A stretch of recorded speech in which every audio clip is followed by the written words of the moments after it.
بسم اللہ الرحمن الرحیم۔ فصل فی الاغالیط التی تقع بسبب المعنی۔ اب یہ فصل ان غلطیوں کے بارے میں ہے جو معنی کی وجہ سے درپیش آتی ہیں۔ پیچھے کہا تھا کہ غلطی یا تو لفظ کی وجہ سے لگتی ہے یا معنی کی وجہ سے، تو یہ کچھ وہ غلطیاں ہیں جو معنی کے اعتبار سے لگتی ہیں۔ وہذا ایدن اقسام، اس کی بھی کئی قسمیں ہیں۔ لأنہا اما من جہت المادتی اور من جہت صورتی، کہ یا تو مادے کے اعتبار سے غلطی لگے گی یا صورت کے اعتبار سے۔ مادہ اور صورت تو آپ پڑھ چکے ہیں۔ مادہ قیاس کے قضایا کے معنی کو دیکھیں تو پھر اس کو مادہ کہتے ہیں نا۔ مادہ قیاس کے اعتبار سے قسمیں پڑھ رہی تھی نا، ایک صورت کے اعتبار سے قسمیں پڑھی تھی۔ صورت کے اعتبار سے اشکال اربع اور مادہ کے اعتبار سے 5 قسمیں قیاس کی۔ تو مادے کو دیکھیں اور معنی کو دیکھیں تو غلطی آئے گی، یا صورت کے ساتھ معنی کو ملائیں تو غلطی آئے گی۔ اما التی من جہت المادتی، تو وہ غلطیاں جو مادے کے اعتبار سے لاحق ہوتی ہیں۔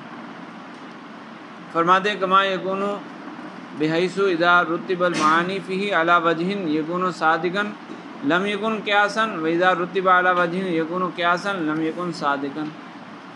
ہم نے ایک قیاس بنانا تھا، ایک قیاس بنانے لگے، 2 قضیے تو چاہیے قیاس بنانے کے لیے، تو اگر معنی کا لحاظ کیا، اس دونوں قضیوں کے مادے کا لحاظ کیا تو پھر قیاس نہیں بن رہا، اور جب قیاس بنانے لگے، شکل اس کی درست کرنے لگے تو معنی خراب ہو رہا ہے۔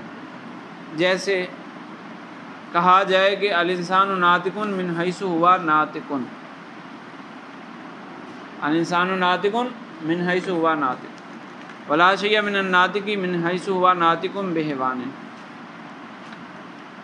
پہلے قضیے کے اندر ناطق کا حمل ہے انسان پر، ناطق کا ثبوت ہے انسان کے لیے، اور دوسرے جملے کے اندر حیوان کا سلب ہے ناطق سے، تو نتیجہ نکلے گا فلا شیء من الانسان بحیوان، یہ نتیجہ جھوٹا ہے۔ لا شیء من الانسان بحیوان، یہ نتیجہ جھوٹا ہے۔ غلطی کیوں لگ رہی ہے کہ صغریٰ اور کبریٰ دونوں کے اندر جو حد اوسط ہے اس میں قید لگی ہوئی ہے من حیث ہوا ناطق، تو اگر معنی کے اعتبار سے درست کرنے لگیں تو پھر وہ قیاس درست نہیں بنے گا۔ کیسے؟ الانسان ناطق من حیث ہوا ناطق، من حیث ہوا ناطق کا مطلب ہے نطق کا مفہوم، انسان کے لیے نطق کا ثبوت ہے، ناطق ہونے کا ثبوت ہے باعتبار مفہوم، ناطق کا جو مفہوم ہے وہ اس کے لیے ثابت ہے۔ اور اگلا جو جملہ ہے لا شیء من الناطق من حیث ہوا ناطق بحیوان، حیوان کا سلب ہے ناطق سے، ناطق کے مفہوم کے اعتبار سے، تو یہ بھی صحیح ہے نا۔ حیوان کا سلب ہوتا ہے ناطق سے، حیوان کا ثبوت ہوتا ہے ناطق کے لیے۔ کیسے؟ ناطق کے افراد کے لیے ثبوت ہوتا ہے، مفہوم کے لیے ثبوت نہیں ہوتا۔ حیوان کون ہوتا ہے؟ ناطق کا مفہوم، ناطق کا مفہوم حیوان نہیں ہوتا، بلکہ ناطق کے افراد حیوان ہوتے ہیں۔ ناطق جس پر بولا جاتا ہے، ناطق کا اطلاق جس پر ہوتا ہے وہ حیوان ہوتے ہیں، وہ افراد حیوان ہوتے ہیں۔ وہی کلیات اور جزیات کا ادراک کرنا۔ لفظ ناطق کا جو مفہوم ہے، ایک ہے ناطق کے افراد، کہ ناطق کس پر بولا جائے گا، زید کو ناطق کہا جائے گا، زید ناطق ہے، ناطق کا ثبوت کیا جائے گا زید کے لیے، عمر کے لیے۔ اور ایک ہوتا ہے خود لفظ ناطق کا مفہوم، کہ ناطق کیا چیز ہے۔ ناطق خارج میں دکھاؤ تو وہ دکھایا جا سکتا ہے، یہ ناطق ہے، یہ ناطق ہے، یہ ناطق، اور خود ناطق ہے کیا، کلیات اور جزیات کا ادراک کرنا۔ ٹھیک ہے، سمجھ آئے کہ نہیں؟ تو انہوں نے اوپر کہا کہ اگر معنی کو درست کریں تو پھر قیاس نہیں بنے گا، اور اگر اس طرح ترتیب دیں کہ قیاس بن جائے تو پھر وہ سچا نہیں ہوگا۔ تو تو قیاس بنانے کے لیے حد اوسط کا برابر رکھنا ضروری ہوتا ہے نا. تو کہہ رہے ہیں کہ اگر اس کا لحاظ رکھیں، قید کا لحاظ رکھیں تو حد اوسط ایک جیسی ہے دونوں میں. الانسان ناطق من حیث ہوا ناطق، اور لا شیء من الناطق من حیث ہوا ناطق بحیوان، دونوں جگہ حد اوسط ایک جیسی ہے. تو قیاس کی شکل صحیح بن رہی ہے تو نتیجہ غلط آ رہا ہے کہ حیوان کا سلب ہے انسان سے، حالانکہ حیوان کا سلب تو نہیں ہوتا ہے انسان سے، حیوان کا ثبوت ہوتا ہے انسان سے، انسان کے لیے حیوان کا ثبوت ہوتا ہے. تو غلطی ہو رہی ہے جب شکل کو درست کر رہے ہیں تو جو نتیجہ آ رہا ہے اس کا معنی غلط ہو رہا ہے. اور اگر صغریٰ کبریٰ کے معنی کو درست کریں، وہ تھوڑی سی غلطی ہوگی، صغریٰ کبریٰ کے معنی کو درست کریں تو پھر قیاس نہیں بنے گا. کیسے؟ الانسان ناطق من حیث ہوا ناطق، ناطق من حیث ہوا ناطق کا ثبوت ہے انسان کے لیے، ناطق کا مفہوم ثابت ہے انسان کے افراد کے لیے، یہ درست نہیں ہے. کہہ رہے ہیں از ما اعتبار قید من حیث ہوا ناطق یکذب الصغریٰ، کہ یہ صغریٰ جھوٹا ہو جائے گا اگر اس قید کا ساتھ لحاظ رکھا جائے تو یہ صغریٰ جھوٹا ہو جائے گا. کبریٰ تو سچا ہے، کہ کبریٰ سچا ہے کیوں کہ حیوان کا سلب ناطق کے مفہوم سے ہے، یہ تو سچا ہے نا. لیکن صغریٰ جھوٹا ہے کیوں؟ کیونکہ ناطق جو ہے وہ انسان کی ذاتی ہے، انسان کے مفہوم کا حصہ ہے نا ناطق. انسان کی حقیقت کیا ہے؟ حیوان ناطق. تو ناطق من حیث ہوا ناطق کا ایک یہ بھی مطلب آپ کر سکتے ہیں، ایک تو میں نے بتایا نا کہ من حیث ہوا ناطق کا مطلب مفہوم، ایک یہ بھی مطلب ہے کہ ناطق کا جو ثبوت انسان کے لیے ہو رہا ہے وہ ناطق کے واسطے سے ہو رہا ہے. ناطق کا ثبوت انسان کے لیے ناطق کے واسطے سے ہو رہا ہے. ناطق ہونا انسان کے ناطق ہونے کے لیے علت بنے، ناطق ہونا ناطق ہونے کے لیے علت بنے، تو ایک ہی شے علت وہی شے معلول، تو یہ تو درست نہیں ہے. سمجھ آئی کہ نہیں سمجھ آئی؟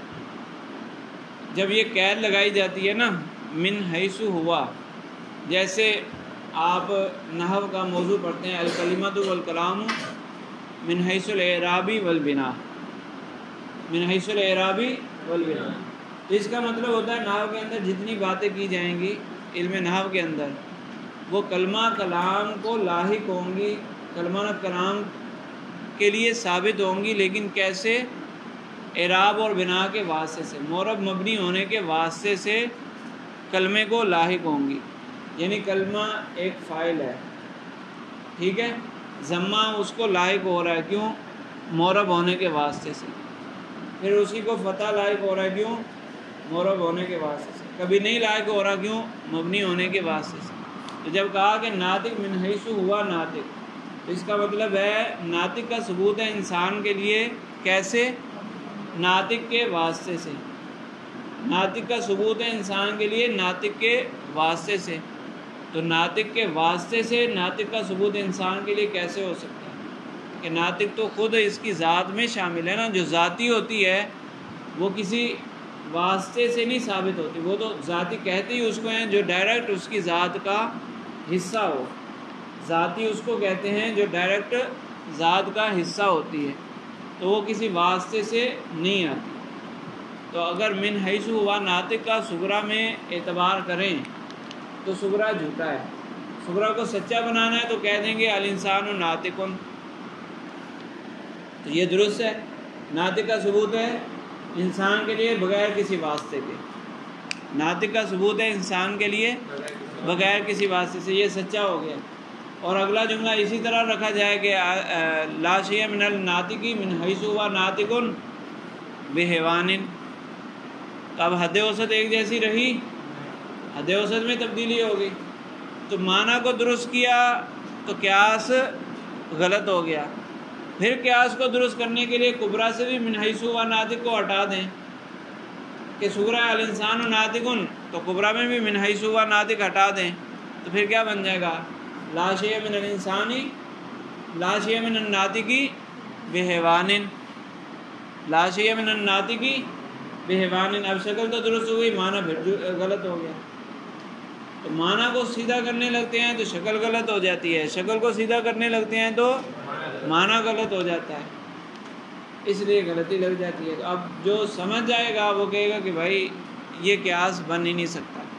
اور جس کو نہیں پتہ، من حیث ہوا ناطق کا فرق نہیں پتہ، وہ کہے گا ہاں یہ شکل تو بالکل درست بنی ہے، الانسان ناطق من حیث ہوا ناطق اور لا شیء من الناطق من حیث ہوا ناطق بحیوان، شکل تو بالکل درست ہے، شکل اول ہے، اس کی شرائط بھی پائی جا رہی ہیں، حد اوسط بھی ایک جیسی ہے، لہذا نتیجہ ہے الانسان لا شیء من الانسان بحیوان. یہ نتیجہ غلط کیسے آ گیا؟ شکل اول کا نتیجہ تو بدیہی ہوتا ہے، تو وہ غلطی میں پڑ جائے گا. اب یہ غلطی دور کیسے ہوگی؟ پکڑیں گے کیسے؟ جب فرق پتہ ہوگا کہ من حیث و ناطق سے کیا فرق آتا ہے.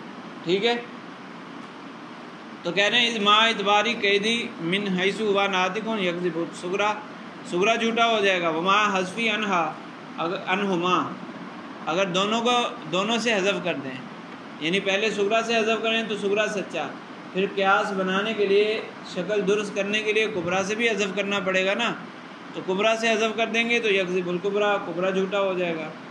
وَإِنْ حُذِفَ مِنَ الصُّغْرَى وَأُثْبِتَ فِي الْكُبْرَى، اور اگر معنی کو درست رکھیں کہ صغرا کبرا دونوں ہی سچے ہو جائیں تو وہ پھر اس طرح ہوں گے کہ صغرا سے حذف کر دیں اور کبرا میں باقی رکھیں تو معنی دونوں کا سچا ہے، لیکن پھر شکل اول نہیں بنے گی، پھر شکل نہیں بنے گی.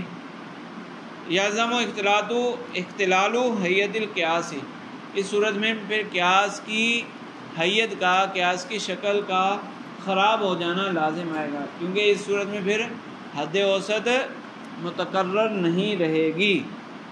سمجھ آ گئی؟ جب قید کو برقرار رکھیں گے تو کبرا درست ہو رہا ہے کہ حیوان کا سلب ہے ناطق سے باعتبار مفہوم کے. حیوان کا ثبوت جو ہوتا ہے نا ناطق کے لیے، وہ ناطق کے مفہوم کے لیے تو نہیں ہے. ناطق کا مفہوم تو ذہنی چیز ہے، اس کے لیے حیوان کا ثبوت ہے. ناطق کی ذات میں حیوان شامل ہے، ناطق کی تعریف میں حیوان شامل ہے، ناطق کی تعریف میں حیوان شامل نہیں، تو حیوان ناطق کی ذاتی تو ہے نہیں. تو حیوان کا ثبوت کس لیے ہوتا ہے؟ ناطق کے افراد کے لیے ہوتا ہے نا، تو افراد کے لیے ثبوت ہے، لیکن مفہوم ناطق کے لیے مفہوم ناطق سے حیوان کا سلب ہے، تو یہ بات درست ہے، صحیح ہے. حیوان ناطق کو ناطق کے واسطے سے لاحق نہیں ہوتا، تو صحیح ہے، ٹھیک ہے. اختلال لازم آئے گا لعدم اشتراکی، کیونکہ حد اوسط مشترک نہیں رہے گی. تو یہ تو تھا مادے کے اعتبار سے، یعنی ایک ایک قضیے کے معنی کو دیکھا، ایک ایک قضیے کو دیکھا، تو اس اعتبار سے خرابی پیدا ہو رہی ہے. وَأَمَّا الَّذِي مِنْ جِهَةِ الصُّورَةِ، اور وہ غلطیاں جو صورت کے اعتبار سے، یعنی اس میں صورت کا زیادہ دخل ہوتا ہے، معنی کا تو دخل ہوگا کیونکہ فصل ہے معنی کی، تو معنی بھی اس میں شامل ہوگا، لیکن بڑی غلطی پیدا ہوتی ہے صورت میں. تو فرماتے ہیں فکما یکون علی حیت غیر ناتجۃ، ایک بڑی خرابی تو یہ ہے کہ وہ جو ہم نے اشکال اربع کے ضروب عقلیہ پڑھے تھے، شکل اول کی ضروب عقلیہ 16، اس میں سے منتجہ 4 اور 12 غیر منتجہ، تو کوئی قیاس بنا لے وہ غیر منتجہ شکل پر، غیر منتجہ ضرب کے مطابق قیاس بنا لے تو نتیجہ درست آئے گا؟ نتیجہ غلط نہیں، درست نہیں آئے گا. وجمیع ذالک سوء تالیفی، اور یہ سارے کا سارا قیاس کو مرکب کرنے کی غلطی ہے، صورت کی غلطی ہے نا. جیسے مثال دے رہے ہیں کہ الزمان محیط بالحوادث، الزمان محیط بالحوادث، زمانہ یہ حوادثات کا احاطہ کرتا ہے، حوادثات نئی نئی چیزوں کا احاطہ کرتا ہے، یعنی زمانے کے اندر نئی نئی چیزیں ہوتی رہتی ہیں. اور یہ صغرا بنا دیا جائے اور کبرا بنا دیا جائے کہ الفلک محیط بالحوادث، کہ فلک بھی فلک بھی حوادثات کا احاطہ کرتا ہے۔ نتیجہ آئے گا الزمان هو الفلک یا الزمان فلک، یہ نتیجہ آئے گا کہ زمانہ ہی فلک ہے، حالانکہ ایسا تو نہیں ہے، زمانہ تو فلک نہیں ہے، بلکہ فلاسفہ کے نزدیک، شاید میں نے پہلے بھی آپ کو بتایا تھا، فلاسفہ کے نزدیک زمانہ کس کو کہتے ہیں؟ فلک الافلاک کی حرکت سے زمانہ پیدا ہوتا ہے، فلک کی حرکت کو وہ زمانے کا نام دیتے ہیں۔ تو زمانہ فلک نہیں ہے بلکہ فلک سے پیدا ہونے والی چیز ہے، فلک سے پیدا ہونے والی چیز ہے۔ تو اس قیاس سے کیا ثابت ہوا کہ زمانہ اور فلک دونوں ایک ہی چیزیں ہیں، یہ دونوں ایک چیزیں حقیقت میں نہیں ہیں۔ تو یہ غلطی کیوں لگی کہنے کہ یہ جو شکل ثانی بنتی ہے، کیونکہ حد اوسط دونوں قضیوں میں معمول کی جگہ پر آئی ہے، یہ شکل ثانی ہے، تو یہ شکل ثانی کی ضرب غیر منتجہ ہے، وہ 16 ضروب میں سے جو 12 ضروب ساکت ہوئی تھیں ان میں سے ایک ہے، کیونکہ شکل اول کے لیے شرط لگائی تھی اختلاف المقدماتین فی الایجابی والسلبی، ایجاب و سلب میں دونوں مقدموں کا مختلف ہونا۔ 8 قضیے تو اس وجہ سے گر گئے تھے نا، 8 احتمالات، تو یہاں دونوں قضیے کون سے ہیں؟ دونوں ہی موجبہ ہیں، دونوں ہی موجبہ ہیں، تو اب نتیجہ درست آ سکتا ہے؟ نتیجہ درست نہیں آ سکتا۔ تو شکل ثانی کی شرائط کا اعتبار نہ کرنے کی وجہ سے یہ خرابی پیدا ہوئی۔ وہو شکل ثانی، یہ دوسری شکل ہے، وقد فات فیہ شرط اختلاف المقدماتین ایجابا و سلبا، کہ اس میں یہ جو شرط تھی شکل ثانی کی، یہ شرط نہیں پائی جا رہی، لکونہما موجبتین ہاہنا، کیونکہ یہاں پر دونوں موجبہ ہیں۔ والآن نذکر بعض المغالطات التي سبب وقوعها فساد الصورت، اب ہم کچھ وہ غلطیاں ذکر کرتے ہیں جن کا سبب صورت میں خرابی ہوتا ہے، شکل و صورت میں خرابی ہوتی ہے، وہ کچھ اضافی غلطیاں یہاں پر ذکر کر رہے ہیں۔ فنقول، یہ بہت ساری غلطیاں اس لیے ذکر کر رہے ہیں کہ آپ جب ان غلطیوں کو جان لیں گے تو کوئی آپ کو پھر شبہ میں مبتلا نہیں کر سکے گا، آپ کسی کے اس طرح کے عجیب و غریب اعتراض سے آسانی سے نکل جاؤ گے۔ امتحان لینے کے لیے پیچھے ذکر ہوا تھا نا کہ اس قیاس کا استعمال کس لیے ہوتا ہے؟ امتحان کے لیے۔ قیاس سفسطی کا استعمال امتحان کے لیے ہوتا ہے، تو کوئی امتحان کے لیے ایسے قضایا پیش کر دیتا ہے، جب آپ کو پتہ ہوگا تو آپ اس کا جواب آسانی سے دے سکتے ہیں۔ تو کہہ رہے من المغالطات السوریہ تھی ایک غلطی، مغالطات سوریہ میں سے ایک غلطی کیا ہے؟ المصادرۃ علی المطلوب، مصادرہ علی المطلوب، یہ ویسے تو علم مناظرہ کی اصطلاح ہے کہ دعوے کو ہی دلیل میں پیش کر دینا، دعوے کو ہی دلیل کے اندر ذکر کر دینا۔ اس کی مثال زید انسان، دعویٰ کیا زید انسان، کسی نے دلیل مانگی تو دلیل دی کہ زید بشر وکل بشر انسان، تو نتیجہ آیا زید انسان۔ تو بھائی جو زید انسان نہیں مان رہا، دلیل اسی کو دینی ہے نا جو نہیں مان رہا، زید انسان کو نہیں مان رہا، تو اس کے سامنے زید بشر کیسے پیش کر سکتے ہیں کہ زید بشر اور زید انسان میں کوئی فرق ہے؟ انسان اور بشر تو ایک ہی ہے۔ تو یہ جو دعویٰ تھا وہی دلیل میں ذکر کر دیا۔ دعویٰ کیا تھا؟ زید انسان، دلیل دیتے ہوئے سغرا کیا بنایا؟ زید بشر، وہ کیا ہے؟ زید انسان نہیں ہے، ایسے ہی ہے نا۔ تو دعوے کو دلیل کے اندر ذکر کرنے سے کبھی بھی دعویٰ ثابت نہیں ہو سکتا۔ لفظ کا دوسرا معنی لے آؤ گے تو کیا ہو جائے گا؟ وہ شے تبدیل ہو جائے گی، اس طرح نہیں ہوتا، ٹھیک ہے۔ تو اس کو کہتے ہیں مصادرہ علی المطلوب۔ ومنها اخذ ما بالعرض مکان ما بالذات، دو چیزیں ہوتی ہیں، ایک شے دوسری کو جو ثابت ہوتی ہے، دوسری کے لیے ثابت ہوتی ہے، وہ بالعرض ثابت ہوتی ہے یعنی واسطے سے، اور ایک شے دوسرے کو ثابت ہو رہی ہوتی ہے بالذات یعنی بغیر واسطے کے۔ بالذات اور بالعرض کا فرق تو آپ پہلے پڑھ چکے ہیں. ایک ڈائریکٹ، جو ڈائریکٹ ہو اس کو بالذات کہتے ہیں، اور جو واسطے سے ہو اس کو بالعرض کہتے ہیں. تو دلیل پیش کرتے ہوئے صغریٰ کبریٰ میں ایک جگہ بالذات آ جائے اور ایک جگہ بالعرض آ جائے تو پھر خرابی آ جائے گی. مثال سے واضح ہو جائے گا. الجالس فی السفینۃ متحرک، جو کشتی میں بیٹھا ہے وہ حرکت کر رہا ہے. الجالس فی السفینۃ متحرک. اور دوسرا قضیہ کل متحرک لا یثبت فی موضع واحد، جو حرکت کر رہا ہو وہ ایک جگہ برقرار نہیں رہ سکتا. جو حرکت کر رہا ہو وہ ایک جگہ برقرار نہیں رہ سکتا. دونوں قضیے درست ہو گئے، دونوں قضیے درست ہیں. اب نتیجہ کیا آئے گا؟ نتیجہ یہ آئے گا الجالس فی السفینۃ لا یثبت فی موضع واحد،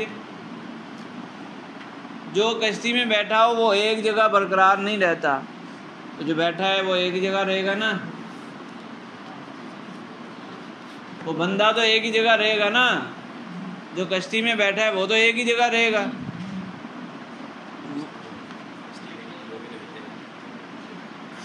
کشتی نہیں ہل رہی، وہ بڑی کشتی ہے جو نہیں ہل رہی. یا آج کل کی جو بس ہے، یوٹونگ بس ہے، جس میں بڑا جمپ آئے تو بھی پتہ نہیں چلتا. یوٹونگ بس ہو یا اس سے بھی کوئی اچھی کوالٹی کی بس ہو، یا میگنیٹک ٹرین ہو جس میں پتہ ہی نہیں چلتا. اس میں کہتے ہیں کہ اگر گلاس کپ بھرا ہوا ہے چائے کا، وہ آپ رکھ دو، ہزاروں کلومیٹر چل جائے پھر بھی وہ ویسے کا ویسا رہتا ہے، ایک قطرہ بھی باہر نہیں نکلتا. تو ارے بھائی تم فرضی صورتیں نکال رہے ہو تو ہم بھی اس میں پھر تبدیلی کر لیتے ہیں. تم اگر اس میں نکالو گے تو ہم بھی تبدیلی کر لیں گے. انہوں نے بھی یہ فرض کیا ہوا ہے. اس سے مراد یہ کہ وہ ایک جگہ، جو آپ کہہ رہے ہو نا کہ کشتی ہلے گی تو وہ بھی ہلے گا، اور تھوڑا سا ہل کے جگہ تو وہی رہے گی نا. جس جگہ اس کا جلوس ہے وہاں سے یہ تو نہیں کہ اڑ کے وہ دوسری سیٹ پہ چلا جائے گا، ایسا تو نہیں ہوتا نا. تو اب یہ نتیجہ جو نکلا وہ غلط نکلا ہے. نتیجہ کیا نکلا کہ الجالس فی السفینۃ لا یثبت فی موضع واحد، وہ ایک جگہ نہیں رہتا. جو کشتی میں بیٹھا ہوگا وہ ایک جگہ نہیں رہے گا، حالانکہ وہ تو ایک ہی جگہ رہے گا. بس میں آپ کو ایک سیٹ الاٹ ہوئی ہے، آپ یہاں سے لاہور تک جائیں گے تو آپ اپنی سیٹ پر ہی بیٹھ سکتے ہیں. دوسری سیٹ پر جا سکتے ہیں؟ نہیں جا سکتے، مار کھاؤ گے. تو یہ قضیہ تو کہتا ہے کہ ایک جگہ پر نہیں رہے گا، اس کی سیٹیں بھی بدلتی رہیں گی. تو غلطی کیوں آئی؟ غلطی اس لیے آئی کہ پہلے قضیے میں جو کہا کہ الجالس فی السفینۃ متحرک، حرکت کا ثبوت ہے کشتی میں بیٹھنے والے کے لیے، تو یہ حرکت کا ثبوت ڈائریکٹ ہو رہا ہے. وہ انسان ڈائریکٹ حرکت کر رہا ہے، کشتی کے واسطے سے حرکت کر رہا ہے. حرکت اس کو لاحق ہو رہی ہے کشتی کے واسطے سے. اور جو دوسرا قضیہ ہے کبریٰ، المتحرک لا یثبت فی موضع واحد، اس میں متحرک سے مراد ہے جو ڈائریکٹ حرکت کر رہا ہو. جو ڈائریکٹ حرکت کر رہا ہو، یعنی حرکت جس کو ڈائریکٹ لاحق ہو، تو وہ ایک جگہ نہیں رہ سکتا. تو ایک جگہ بالعرض آ گیا اور ایک جگہ بالذات آ گیا. اس کا فرق اگر معلوم نہیں ہوگا تو پھر نتیجہ غلط نکلے گا. جب فرق معلوم ہو جائے گا تو پھر کوئی غلطی میں نہیں ڈال سکتا. وَمِنْهَا أَلَّا يَتَكَرَّرَ الْأَوْسَطُ بِتَمَامِهِ، اور ایک غلطی یہ ہے کہ حد اوسط پوری کی پوری ریپیٹ نہ ہو. جیسے کہا جائے الانسان لہو شعر، انسان کے بال ہوتے ہیں، وَكُلُّ شَعْرٍ يَنْبُتُ، اور ہر بال اگتا ہے. تو نتیجہ آئے گا الانسان ينبت، انسان اگتا ہے. کبھی دیکھا ہے آپ نے اگتا ہوا انسان؟ اگتا ہوا انسان تو نہیں دیکھا آپ نے. تو نتیجہ نکلا کہ انسان اگتا ہے. یہ نتیجہ غلط کیوں آیا؟ کہ حد اوسط پوری کی پوری تکرار سے نہیں ہے. صغریٰ میں حد اوسط تھی لہو شعر، یعنی جملہ پورا تھا، پورا جملہ تھا نا، یا موصوف صفت بنائیں گے. اور کبریٰ کے اندر صرف شعر ہے، تو حد اوسط پوری کی پوری متکرر نہیں ہوئی، تو اس لیے غلطی آ گئی، ٹھیک ہے۔ کہنا ینتجو الانسان ینبت فإن الاوسط له شعر ولم یجعل بتمامہ موضوع الکبریٰ، یہ لہو شعر پوری حد اوسط تھی اور کبریٰ میں اس کو پورے کا پورا ذکر نہیں کیا گیا۔